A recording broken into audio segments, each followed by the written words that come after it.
ഇപ്പോ ഒരു കഴിഞ്ഞിട്ടില്ല. പിന്നെയുണ്ട് അയ്യക്കൂന ആരിഫൻ ബി കമാലാത്തിൽ ഖുലൂബി വ ആദാബിഹാ വ ആഫാത്തിൻ നുഫൂസി വ അംറാദിഹാ വ കൈഫിയത്തി ഹിഫ്ളി സിഹ്ഹതിഹാ വ ഇഅ്തിദാലിഹാ. ഒരു മുരീദിന്റെ മനസ്സിന്റെ രോഗങ്ങളെ കണ്ടെത്തി ചികിത്സിച്ച് നന്നാക്കി മാറ്റാൻ കഴിയും.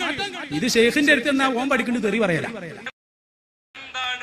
ഈ സൈബർ പോരാളികൾ എന്ന പേരിൽ അറിയപ്പെടുന്ന എരപ്പാളികളെ നിങ്ങൾക്ക് അതിനോടുള്ള ഇതെങ്ങനെ ശൈഖാവുക? ശൈഖിനെ കുറ്റം പറഞ്ഞ എല്ലാരും ഭയങ്കര തെറി.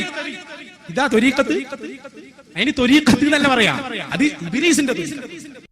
ഓ മന്ദബുദ്ധികളായ അനുയായികളെ, നിങ്ങൾ ഇതെങ്ങനെ ശൈഖാവുക? ശൈഖിനെ കുറ്റം പറഞ്ഞ എല്ലാരും ഭയങ്കര തെറി. ഇയാൾ ഏത് പമ്പീന്ന് എണ്ണടിക്കണ അന്തംഗമ്മി? ഇത് ശൈഖിന്റെ അടുത്ത് എന്നാ ഓൻ പഠിക്കേണ്ടത് തെറി പറയല. നുണയന്മാരെ, കള്ളപ്രചാരകരെ, ഗുണ്ടകളെ. ഇതെങ്ങനെ ശൈഖാവുക? ശൈഖിനെ കുറ്റം പറഞ്ഞ എല്ലാരും ഭയങ്കര തെറി. ഇത് മണിയടി ആശാൻ വഹാബ് പറഞ്ഞപ്പോ ശൈഖിനെ കുറ്റം പറഞ്ഞ എല്ലാരും ഭയങ്കര തെറി. ഇതാ ത്വരീഖത്ത്. അതിന് ത്വരീഖത്ത് എന്നല്ല പറയാ, അത് ഇബ്ലീസിന്റെ.